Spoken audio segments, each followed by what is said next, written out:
And that was the end of Dave Gilmour's beautiful song. So, good morning, good afternoon, good evening, wherever you are in the world.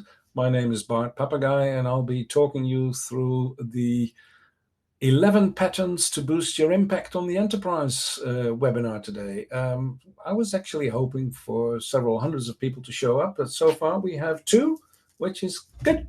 Um, so we could even make it more interactive than usual. I don't know why only two people showed up so far.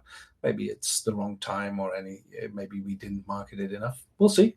Um, it will not stop me. And if we only have two people, I might at some point even open up the mic for you both and we can have a conversation rather than just typing back and forth. But while I'm presenting the slides, you can make use of either the public chat or the questions channel. And I will keep an eye on what you're typing and respond as best as I can to whatever comes in. So let's get started. This webinar is brought to you by the Intersection Group. And the Intersection Group has as its motto, we help people create better enterprises. That's actually what we're all about. And I will tell quite a bit more about the Intersection Group at the end of the presentation. But for now, just keep in mind that whatever we talk about, our focus is always on, does this help to create better enterprises? The webinar today is about patterns. And the patterns are from a book we published a few years ago where we collected patterns from quite a large group of people, really, where we asked them about their own experience working as enterprise designers, enterprise architects, business analysts, basically anyone who tries to design the future of the enterprise was interesting for us. And what we wanted to get from them was real life experience. So not so much the frameworks, not so much the theory, but basically the question, what have you tried and what worked and what didn't? So what we were after is practical proven knowledge. And our base was quite large. We spoke to dozens, if not over 100 people, I think, and collected stories, anecdotes, and then started comparing notes, and then pared it down again to this nice little booklet full of patterns. And what each pattern represents is basically a situation that you may encounter when you're working as an enterprise designer or maybe an enterprise influencer. We all have these situations where you come in and you've been asked to design something. You find that maybe just designing it is not enough. You actually need to get to people. You need to make them listen. You need to convince them. You need to get their support. There's a whole sort of cloud of impact and influencing strategies around basically the work of doing good design that we found very interesting. And that's what the patterns help you with. You have a situation, you look at the pattern book and say, okay, this situation looks like mine. What have others done that seem to work? The book is divided into four main parts. And today we're only going to talk about the impact patterns, which are the ones mostly about not the content of what you create, but how do you get the ear of the people that matter? How do you create coalitions? How do you get support? And really, what are the things you can do to really make a difference with your work? Because one of the taglines that we used for the book was, you're working really hard, but it doesn't seem to make a difference. What are you missing? And I think, I guess that a lot of you will have that same experience. Okay, for people that have come in just after I started, please, if you have any questions or comments, don't hesitate to use the chat channel. There's a public channel and there's a questions channel. It doesn't really matter where you put your comments because I'll keep an eye on both. We can make this a little bit interactive. I'll go through the different patterns, and if you have questions, I may be able to answer those. So the impact patterns are like a sort of a spiral where you come in and your impact is small and you try strategies. And if you do it well over time, you may find that you become more and more influential. and there may even be a time that you're deciding to leave. That's what the spiral suggests. It's not a straightforward journey. You keep coming back to things, and over time you are becoming that influencer that really makes a difference on the enterprise. Let's start with the first pattern. The first pattern is called personal enterprise vision, and while I explain this pattern, it will also give you an insight into the structure of all the patterns, which is the first lines are about the situation. So the situation you're in is that you have just started your assignment. It happens to all of us that we come in, either we already work in the enterprise or we are an external, and there's a new piece of work to be done. So we get to work, and what we want is to be of value. That I hope that's what you want. Most people that I talk to, especially in the enterprise design world, really want to make a difference, and they want to do something good, right? They want to deliver value. So where do you start? Well, there's one risk that often is mentioned, and that is that the people that ask you to come in and do the work may not really know what they should actually ask you to do, right? They may be asking for the wrong things to be addressed. They may ask you for things that are not actually within your skill set. They may ask you to do things that you have no interest in. So don't just go in as a blank canvas and say, well, whatever they ask, as long as they pay, I will do it. Or as long as it keeps them happy, I will do it. Those are not strong motivators. They're not good enough. So what we suggest in this pattern is, before you take on any assignment, do a little self-check, a self-assessment. Is this actually the assignment that fits my vision of my value, my contributions? Is this what I want to be busy with? And is this something that will actually deliver the kind of value that I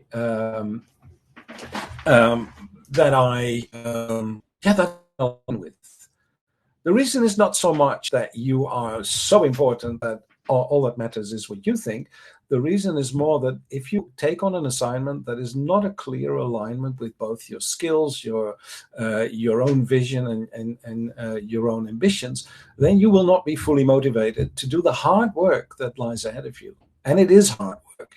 You're going to have resistance. You're going to have political struggles. You're going to find that people change their minds halfway, disappointments. All these things need quite a bit of motivation. And the best motivator is that you're on a journey that you believe in. I see a question from Peter Boersma. It's absolutely about saying no, right? It's really about being critical about the things that you take on. And it's fair not just to yourself, but fair to the person giving you the assignment, that you do this assessment and say, yeah, no, I don't think I'm the right person for the job. Otherwise, you're fooling yourself, and you may actually be fooling your customer, which could in the end be quite painful for everybody. So make sure that you know what you want, know what you're capable of, and know what you can promise.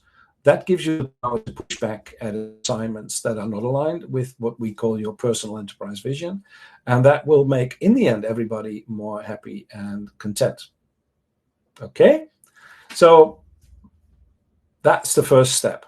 Know what you stand for, know what you're capable of delivering, and work from there. Next pattern.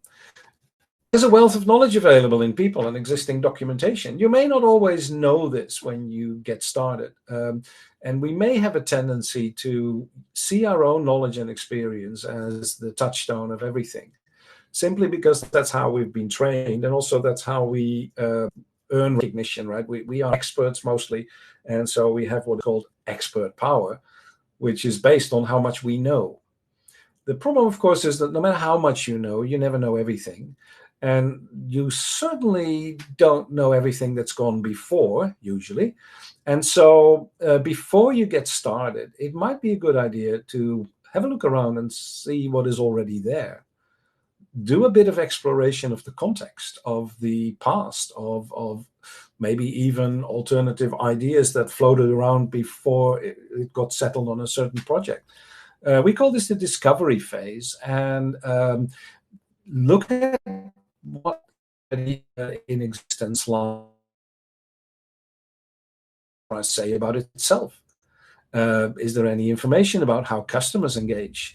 What products are they actually selling or creating? And also, what's the language that's being used around those products? It says a lot about the enterprise if you can find out how they talk about their own products and services. What are the organizational structures that you should be aware of? And really important if you're an enterprise designer, because in the end, it will have to result in some changes. What changes are already running at the moment that you may either collide with or with?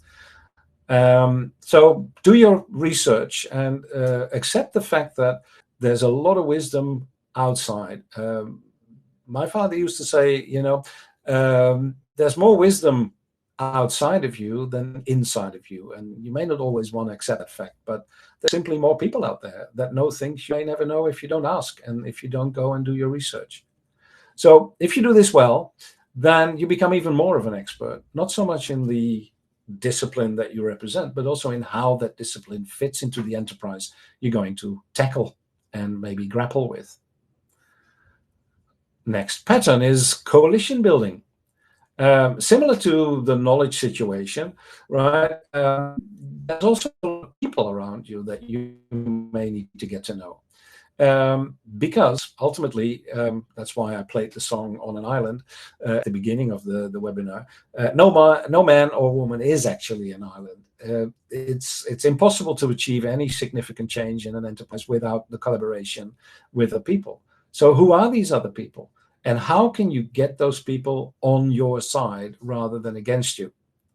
The context here is partially complicated by the fact that most enterprises work in silos and departmentalized initiatives that are almost organized against collaboration. Just stick to your own turf, stay with your own project, don't look around. Divide and conquer seems to be the motto there. But as an enterprise designer, you will hardly ever be able to do anything of value within your silo only. At the very least, there are handover moments, right? There are moments when whatever happens in your little patch of the world will have to leave that patch and be picked up by others to run with it and do other stuff. But in most cases, it goes much further. You need people around you that have knowledge that you lack. You need people around you that have power that you don't have. You need to collaborate with other initiatives so that they can synchronize and coordinate. So coalition building is going to be part and parcel of your work from the beginning till the end.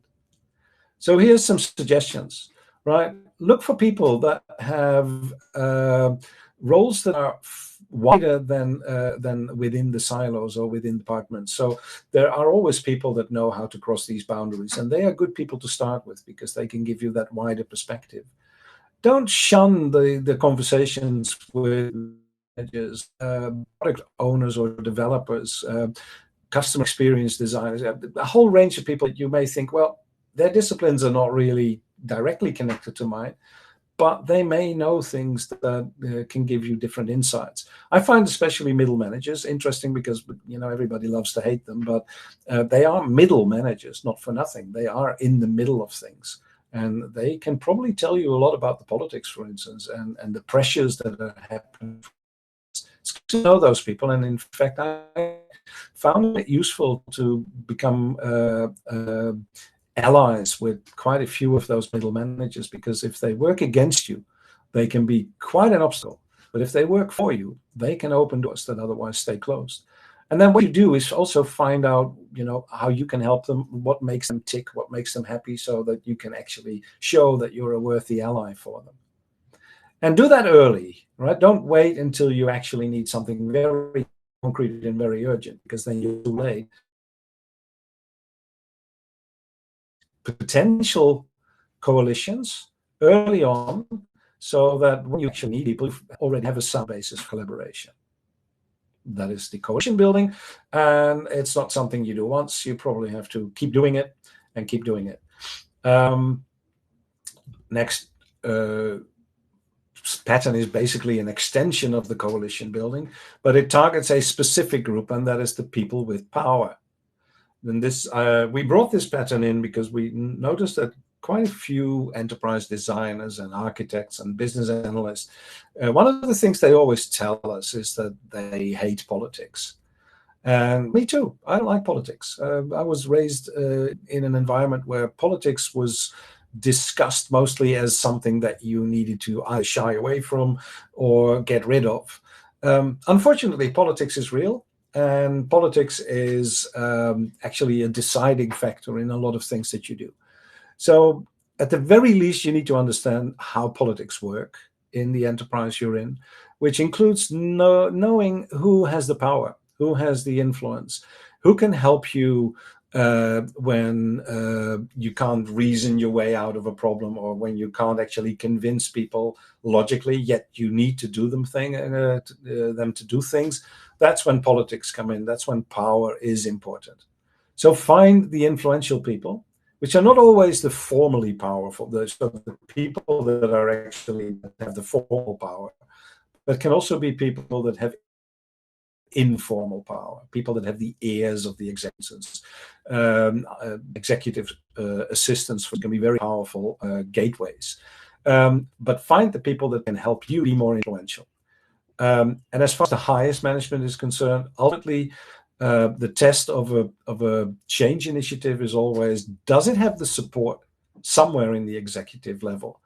If it doesn't have any support there, then it's bound to fail. It's bound to get stalled. It's bound to become irrelevant. It's bound to be overtaken by more urgent initiatives.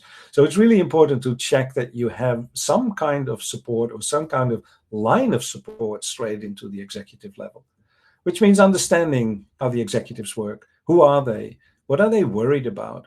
What are the stories that you can tell to make them believe that you're on their side? How can you address their fears?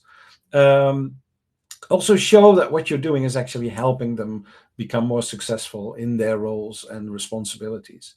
And whenever you talk to them, make sure that it feels safe to talk to you. This is actually harder work than I thought it was when I started my career, is that there's levels of distrust simply because they don't understand your discipline, for instance. And what they don't know, they're not very likely to love and trust straight away. So you'll have to do a lot of work building trust and getting buy-in from people with higher levels of power. Even if you don't like the politics, at least find some friends that do like to play the politics and that you can send off and do the fighting for you. That ultimately turns out to be a critical success factor, that direct line to the power players. Then we go to the next one. This is the first maybe formal bit that we actually have in the pattern book, and that's the creation of a charter. A charter is simply a way of showing other people what you are committed to produce and or rather work on first, and where that is going to lead to, and what the principles and starting points are of the work that you're undertaking.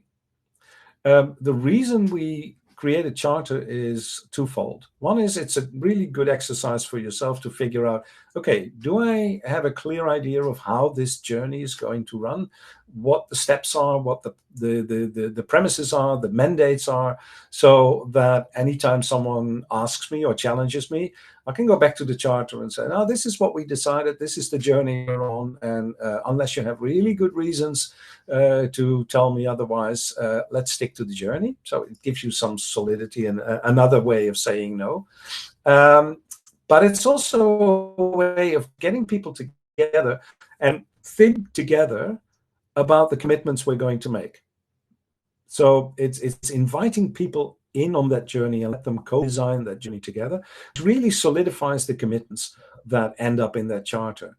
And I can't stress that enough, is that the co-creation bit here is more important than the actual final document. Of course, the charter itself is useful and it's something you can then spread and communicate. But the creation of the charter may be even more powerful than the document itself, because it puts people together and be obvious in their mind, real when they are discussed. It makes them challenge assumptions that other people throw in without asking. It adds perspectives that you may miss otherwise. And if you do this well, a charter is a great way to get people so much involved that it becomes theirs, that the journey is not seen as something that they are forced on, but that they want to go and they want to see succeed because, hey, this is their baby too. And there's nothing more motivating than something that you feel is yours, and you want to see it finished because you love what's going in there, and you feel that it's part of you. So do the design charter always as a co-creation piece. Don't go off on your own and disappear for a few weeks and then back with the charter. It's always a collaborative document. That's, I think, the main message of this pattern. Then the next step would be to ensure that whatever enterprise vision evolves. I'm getting a message from Peter that the stream is full of hiccups. Yeah, I seem to have a patchy internet at the moment. It's probably because I'm in the Dutch outback. When the military is practicing, we don't get much internet, but it's the best I can do. I'm sorry about that. So I could switch to another channel, maybe. Just 1 second. You may lose connection for 1 bit, but let me try. Maybe that's too dangerous. No, I'm not going to try it in the middle of the webinar. I hope that I'm getting through. The webinar is also recorded, by the way, which is recorded directly on my machine. So I'm hoping that that's not going to be interrupted by internet disruptions. Let's see if the recording will be sent afterwards. Hopefully that will be okay. Sorry for the distraction. So let's go to the next bit, the shared enterprise vision. This goes hand in hand with the charter. The charter is basically your vision for the journey you're on, the work you're doing. But you also need to start working on creating the bigger picture of the why all this is happening and how it aligns with the shared objectives of the enterprise as a whole. And why is this important? Well, because research shows that what creates a lot of resistance in people is being asked to do work that they don't understand the purpose of.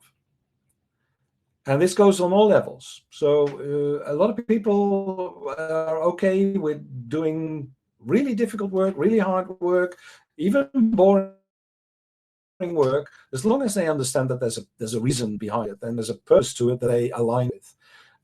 But that alignment doesn't happen by itself. You need to communicate it. You need to talk about it.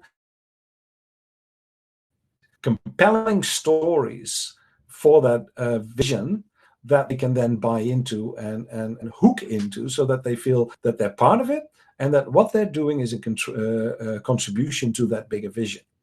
Again, this is ongoing work that will never be completely finished, but it's really important that whenever you reach a critical step in your design work, whether it is presenting the first ideas, presenting solutions, presenting roadmaps, anything, that you can link it back to that higher level vision and say, see, this is how the next step we're taking is going to bring us closer to the enterprise vision we all believe in and we're all aligned to. Of course, it also means that you have to keep working on making that vision as concrete as possible and as collaborative and yeah, it's a lot of work. I mean, I found that as an enterprise architect, for instance, I could spend probably only 20% of my time creating maps and charts and diagrams, and the other 80% of my time I was talking to people. And I think that's normal. I think that's actually the ratio that you'll find in a lot of jobs, is that the work that you feel you need to do is almost a fraction of the work that goes into preparing the grounds, collecting the people, keeping them on board, convincing people. That whole human influencing side becomes really important the more ambitious you are in your vision, really. Ultimately, you want every bit of your design work to be linked to that coherent enterprise vision, to be based on it, and to show that it is that what you do is in service of that vision. We go to the safe negotiation space. This is a concept that came up a lot from people and said there's always going to be conflict. And there's always people in there that are not initially aligned with each other, that may have their own ambitions, their own agendas, that may not even be aligned with the overall vision or the overall goals that you've set. And you need to get through these conflicts. Whether they're real or apparent, there's going to be negotiation happening. There's always a lack of money. There's always a need for resources that other people want as well. Timelines are always under pressure. So how do you do that? Well, you have to become a negotiator, or at least a facilitator of negotiations. And the crucial factor there is that word safe. You need to create what we call safe spaces, places where you can put aside all the differences and have an open, frank discussion about the stakes that people have, the worries, the fears, and the outcomes that they want, and then find ways of getting them, first of all, to safely and freely share what they feel and think, and then work towards either the compromises, the trade-offs, or the shared understanding of what the stakes really are and what their interests are and how far or how close those interests are. All the time working to there's a shared outcome that we want. And it doesn't mean everybody has to walk away happy. It means that everybody has to walk away satisfied that it was done fairly, openly, and safely, right? Nobody should be punished, for instance, for having a different opinion. Nobody should be punished for bringing in a perspective that other people don't want to hear, to tell truths that may be painful. That you have to create that safe space, and it takes time, but it can be done. And if you do it correctly, you actually become that safe space almost. This is one of my desired outcomes when I go into organization.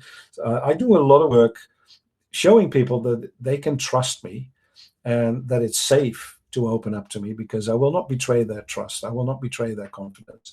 And I will not I will not play favorites, right? I will treat everybody equally and fairly. My opinion in that negotiation space doesn't matter. When I'm the facilitator, I don't even have an opinion. And that's not for everybody. But if you do this well, you can actually bring together people that you wouldn't even believe possible, that they could be in the same room without blood flowing and blows being exchanged, and find that they can happily work together as long as the conditions are clear and the established there, that it's all ultimately in service of the enterprise. So spend a bit of time thinking about it. How safe are the conversations you have with people, and how good are you at facilitating these open negotiations? Moving on, 4 patterns to go. Next pattern is clear ownership.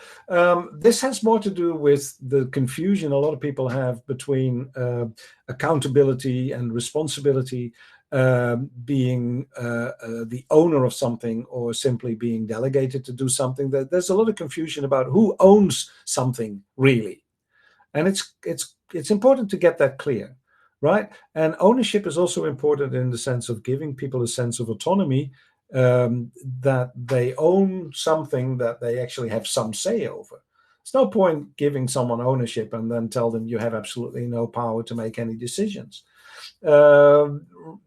Ownership means that you are responsible for it, that it's your job to make sure that the things happen the way it was agreed, and that when conflicts or obstacles arise, it's your responsibility to address that. It's not necessarily your responsibility to solve it, because you may need other people for that and you may need to hand it over.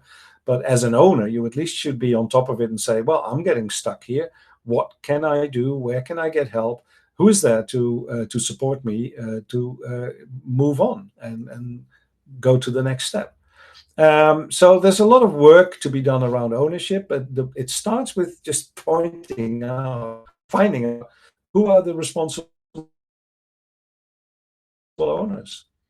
And if you can't find them, then you have some more work to do and say, I need some responsible owners. And it can be from very small things to very big things. I can be the responsible owner for a piece of code, or I can be the responsible owner for an entire country. But you have to find those people because they are the ones that keep things together and keep an eye on the way things are progressing. The next one is the idea of a change portfolio, or rather the foundation of a change portfolio.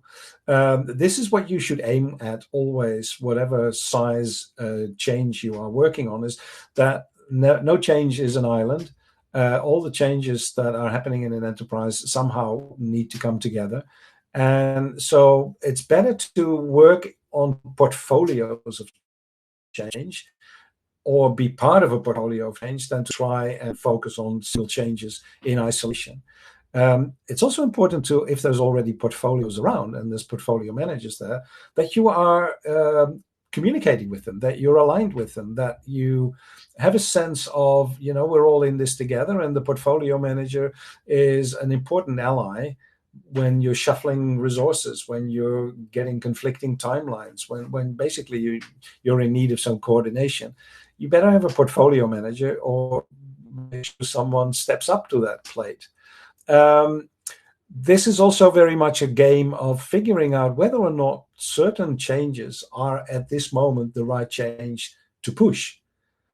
I find this a very interesting area. I call this the window of opportunity within a portfolio. Right? Timing can be really important. And very often people confuse important with urgent, or urgent with important. But some initiatives, no matter how important they are, may actually need to wait for some of the smaller initiatives to get done, for instance, to create momentum or to overcome some internal resistance, to show people that, hey, we can actually get some changes done. Sometimes it's the other way around. You need to do some big thing to make a big impression on people, and then do some smaller things in the wake of that, in the momentum you've created. It's never as straightforward as it looks, right? So keeping a portfolio eye of change is a really powerful way of playing with the forces that are available and getting more of a flow feeling of changes, right? One of the issues I have with a lot of change initiatives is that they are almost a stop-start sort of scenario where we get all excited and we run around and then we produce a change and then we lean back and say, we've done it, the change is ready, forgetting that the change itself is not actually the thing that matters. How does it then sustain itself in enterprise? How does it influence other things that are going on? Does it create a flow, or does it create turbulence? And that's what you do in a portfolio. You try to find a flow of changes that sort of naturally support and strengthen each other. So if you have never thought about your role in a change portfolio, if you never thought about how change portfolios actually matter, then now it's a good time to start. It's a really powerful way of looking at change. And if you do this well, you become so much more impactful.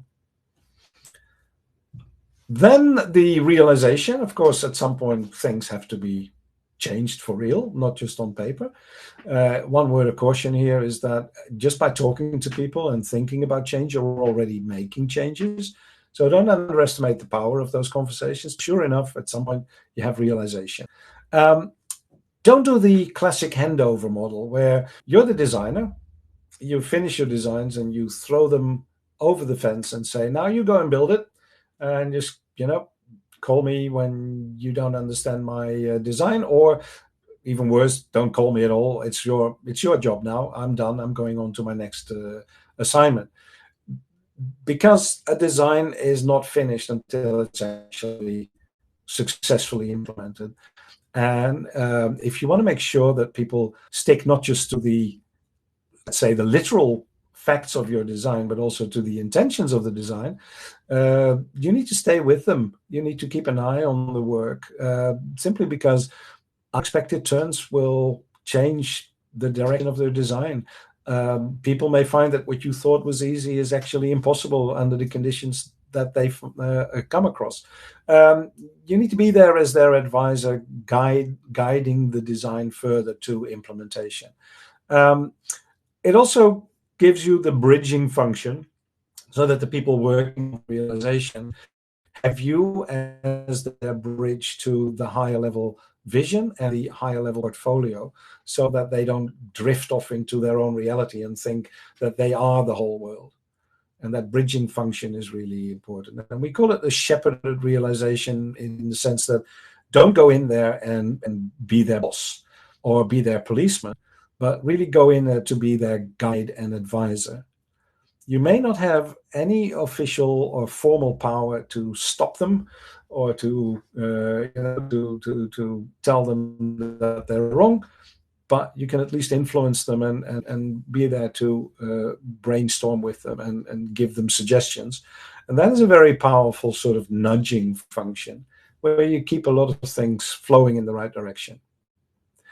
It also is a good way of slowly increasing your impact in the entire enterprise, because the more you do this, the more initiatives you will be able to be involved in, the more your total understanding of the enterprise will help you become a real influencer. And finally, and it's the final pattern, not for nothing, and it's one that I fought hard to get into the book because it's a bit controversial. There are times that you may have to leave, that you find that no matter what you're trying, you're not going to accomplish what you came to do. That's always a painful moment. And so I'm not talking about the successful leaving where, you finished the job and everybody celebrates, you get an award and God knows what else. And then you say, yeah, I'm done. I'm going to my next assignment. No, I'm talking really about that dark moment where you realize that either the thing has completely derailed, people have run away with it, it's going in a direction you can't agree with, or simply you can't get things to move, right? There's no progress. That's not easy to identify, but I have spoken to so many people. As we always talk about 70% of projects don't succeed. Well, it's a little bit more nuanced than that. 70% of projects don't succeed the way they were intended or envisioned to succeed. They achieve something, but very often it's not exactly what was imagined. So you have to be a little bit discerning here about when you decide that you are no longer aligned with what you're actually trying to do, or the enterprise is no longer aligned with what they ask you to do, and it's simply too much work and too much frustration, and it will not give anyone satisfaction if you keep pushing. So be aware of that moment. Be aware of the time that you basically lost all windows of opportunity. That's another way of saying it. Either pushing on will produce something that is no longer valued. I'm not saying it's no longer valuable, but there's nobody on the receiving end that will actually thank you for it, or it will be the wrong kind of value that doesn't match the enterprise vision and the enterprise direction. So keep this in mind. And one this is there's a rhythm in enterprises. There are ebbs and flows. There are moments of energy and support, and there are moments when all that energy and support drains away. And if you are in the ebbing moments where the energy support is, better stop now before we waste more energy and resources, and before I so frustrated that I become my own worst enemy. So there's no shame to it, right? If you find that you've reached this moment, then take that step. Be brave and say, okay, I've not achieved what I came to do. I better step out gracefully and learn from this. Always do a post-mortem and say, okay, where did it go wrong really? When did the first signs show up that I may have missed when they happened? But looking back, where could I have seen that this wasn't going the way it should have gone? Because in the next time, you may be able to see the early warning signs and then, catch them while you still have a chance to bend them back to where they should go. So no shame in leaving, as long as you do it consciously and from this perspective of not everything I do will be a success. And when I decide to step out, it is to learn from my mistakes, to learn from what happened, and do better next time. So That's the whole patterns for today. Leaving us about 20 minutes, 10 minutes of which I want to reserve for some more discussion on the intersection group and what we're doing. But I first want to give people some chance to ask some questions or make some comments, see if we can have a little bit of a conversation going about everything I told you. Because I can tell you many more things, but was it useful? Was anything missing? Any critical questions? I see someone's typing, so I'll shut up for a minute, which is not something I do lightly. We will manage. That's about the internet, right? How was the internet? Did it keep hicking or...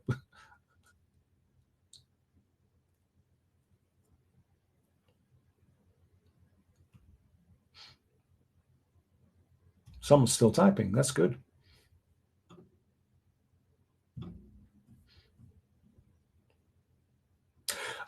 Artifacts. Real examples of the artifacts. Some of them have artifacts. Some of them don't. This is one thing that I'm still struggling with within the design community itself, is that I don't necessarily believe in giving people prefab templates for artifacts, because it very much depends on the context, which artifact you should be using. So, for instance, your personal enterprise vision, I believe in writing it down for yourself in any form, shape that you prefer, as long as it helps, right? To be clear to yourself about what you want. Then we go to the pre-existing wisdom. There's no need for artifacts, although some people like to create a catalog where they actually list all the sources that they found. And so if you're a really structured person, it might be a good idea to create a catalog of your sources, also so that you can hand it over to other people and say, look, this is all the stuff that is out there that you should use. And to the coalition building, you may want to use very simple reporting for the meetings you have, right? I like to write down the main points that we've discussed with people and then share it with them and say, this is what I got from our meeting. Did I miss anything? Do you agree? And that's an artifact in its own right. So I could go on for every pattern and come up with ideas for artifacts, but really which artifacts you'll use is very much up to what is already available in the enterprise, what will serve its function best, and don't mistake the artifact for an outcome. An artifact itself is a tool for communication. And so one question I always ask when I produce an artifact is, who is going to actually use this, read this, and act on differently because of this artifact existing, right?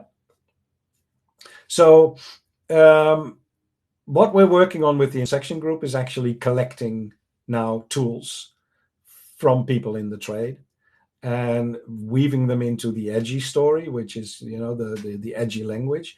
And so over time, we will definitely be able to give you more examples, but always treat them like that. They are examples. They're not canonical. They're not frameworks that you have to follow strictly. Think for yourself, what part of this is useful in my context and who's going to use it? What are they going to get from it? And how is it going to change their actions? If you can't answer those questions, you're not ready to produce it. I hope that's a clear enough answer. But we're certainly collecting more examples. It's just that in the book, it's more about behaviors. And so we didn't feel it was the right place to have those examples there. And so to John's point, I'm more than happy to talk you through some situations and give you suggestions.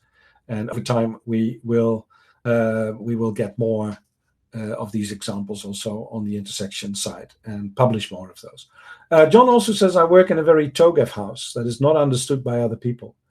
How do I help more towards this model more?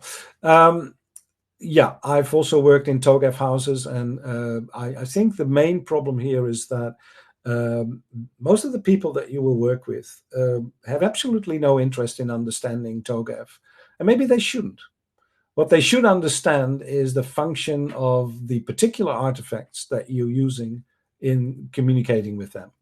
So focus mostly on the few things that matter to them and how your models or diagrams or artifacts in general, how they are, those models and those artifacts are there to support them, to make their work better. And again, this may require some work. You need to understand their concerns, their works, but also understand their work. And so never present a model to a person that doesn't understand how that model relates to their work. That's the first thing you do.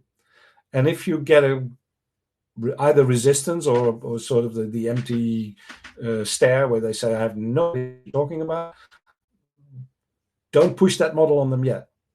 You may have to simplify the model. You may have to reduce it. You may have to change bits of it so that it does match the way they work. But it's really important to never push any artifact on people unless it's somehow, to them, is clear that it's in support of what they need to do. And I think that's one of the weaknesses of any framework, is that for you, it's obvious. You know, you need all these models and they serve a purpose for you. But can you say the same for the people that you need to reach out to and need to work together with? Very often you can't. And that's your responsibility then. I tend to simplify artifacts a lot in the process of building coalitions, in the process of helping people to go from design to realization, of helping executives make decisions. It sometimes scares me a bit how much I simplify, in the sense that it almost feels like lying to executives so that they can make a decision. But there is a bit of that in it. They can't get the full detail. It's too much, and they don't have the time for it. It's not within their best interest to know all the details. So yeah, sometimes I do simplify to the point that other people may say, well, you can't say that, it's much more complicated. Say, yeah, but I need a decision, so let's make it as simple as I can get away with. That's an awesome responsibility to bear, by the way. Right? Don't do this lightly. But if things are more complicated than people can comprehend, giving it to them anyway will just confuse them more. Delicate art there. Okay, I hope that was not too much of an answer to what looks like a simple question, but I hope I get the message across that every artifact should actually be designed to context, and it may change over time as well.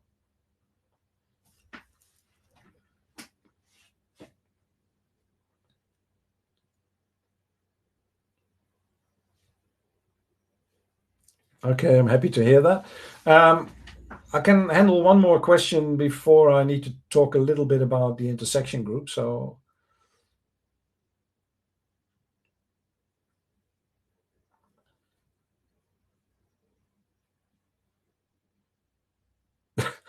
yeah, I agree, John. Overcomplicating things is almost part of the DNA of architects and designers. It's because we want to know every detail, and we need to know every detail, and we know that it's always more complicated than it appears.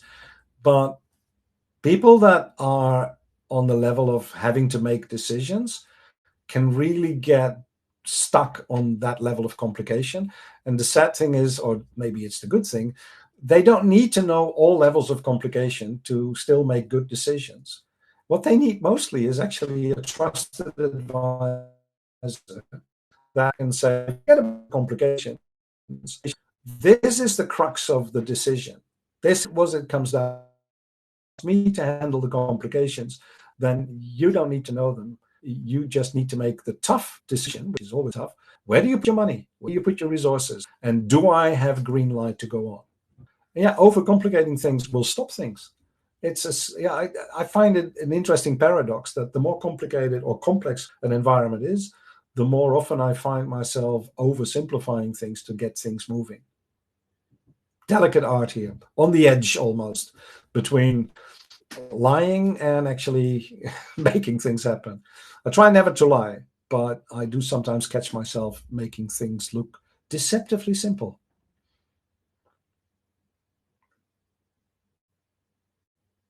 Okay. while I'm going to explain a bit about the intersection group, if you still have more questions, please join in. But I was asked to give a little bit of context, and I have 10 minutes for that, so let's do that. Intersection group.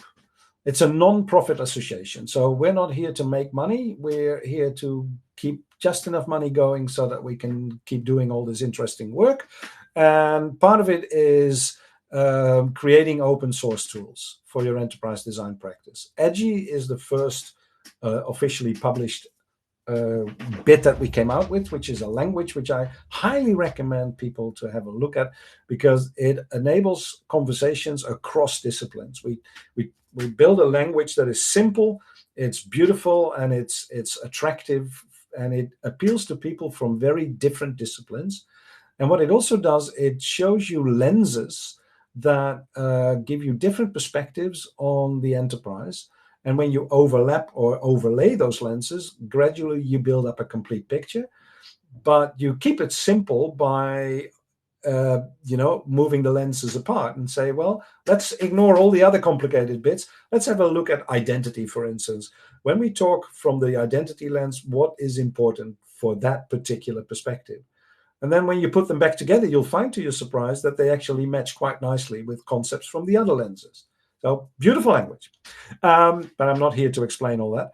The other one we do is we try to create a community of designers. And we're building up the community, and it's growing, and we get more people in. And then have events. We have global events. So next year we're in, I don't remember, was it Brussels or Antwerp? I think it was Brussels. This year we were in Rome, the year before, yeah. And then we invite people in. We have interesting speakers. And what we really want is people to engage with each other and exchange experiences. But we have more local events coming up now. So there's a very active group, for instance, in Canada that trialed a lot of local groups and is getting quite successful in getting local people together. And we would really want more of these local initiatives to happen. And then we try from time to time to publish books. So the first one was the Enterprise Design Patterns book, where these patterns are from. And there is ongoing work on, for instance, enterprise design principles. There is an enterprise design scan tool that probably deserves its own book. I don't know, but we're constantly thinking about, okay, what can we publish, both in book form, but also online and in terms of courses that will help you get better at your profession as an enterprise designer. Now, I don't have to talk much about the book. It's there. Use it. It's not something you read and then put back in the bookshelf, on the bookshelf. It's something you use often, right? When you get into a situation, you take out the pattern book and say, okay, which one would apply here? People that do that actually report back that, yeah, they like what it's doing to them, right? It's not a recipe book in the sense that every one situation has only one possible response. It's more an inspiration book, a guideline book of, okay, what possible actions can I take? And then you pick one and you learn. This is the table of content. So there's four main groups, which is impact patterns, one we've discussed, behavioral patterns, practice patterns, and creation patterns. And they're all cross-linked, and they're all illustrated. Have a look at it.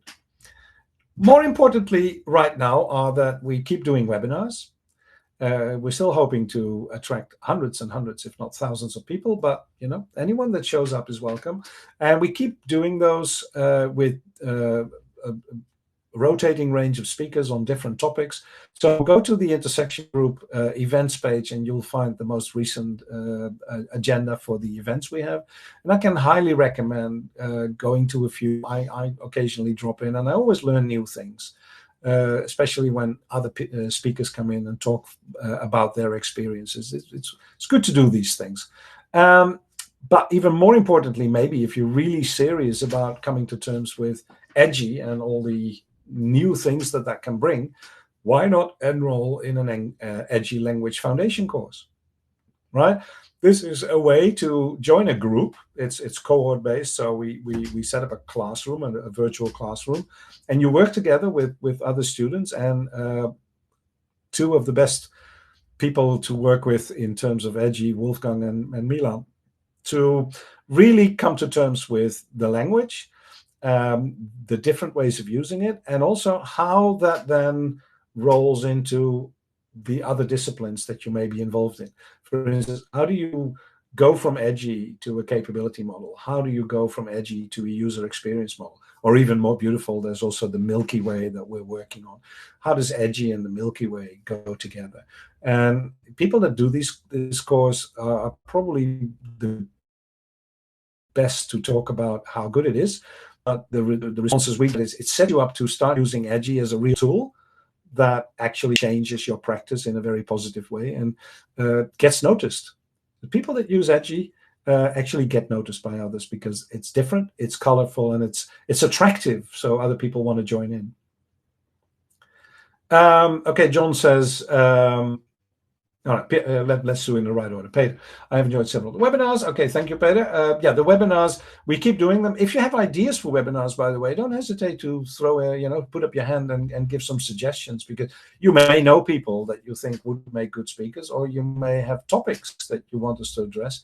Don't let us just, float along in our own little bubble and keep coming up with the same topics. If you have different topics, yes, please, let us know. And if you can go to an intersection conference, I can highly recommend that. It's always fun. And you meet strange people, interesting people, sometimes annoying, sense that they will tell you the truth that you'd rather not hear. But they certainly will make you think. John says that he has a book. Yeah, it's not easy to get started with it. So maybe it is because it's maybe alien. It's like learning a new language. My experience with learning language is that it really works best when you're actually using it in practice, which means that you go in not really speaking the language, but just enough to get understood, and you learn it as you go. But doing a course would really help you to get going. I think that is the best way to get started. The other way is to find someone who's already using it and see if you can become their apprentice. That's another option. That's the way I chose actually to introduce it to people in my influence, where I said, let's just work together, right? You do your work and I'll bring in edgy and we see if we can get it going. But doing the course is my recommendation at the moment.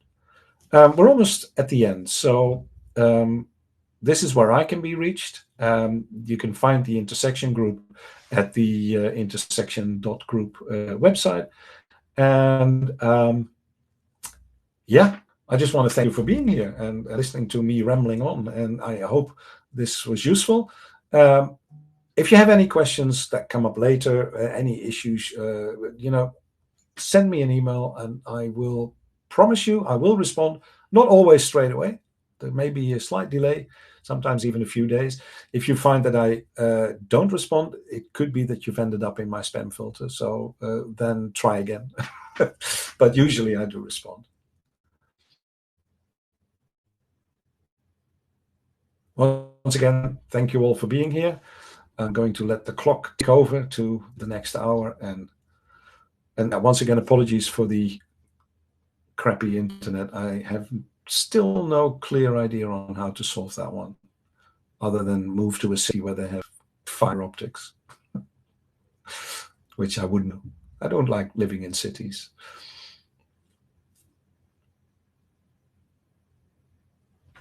Thank you all.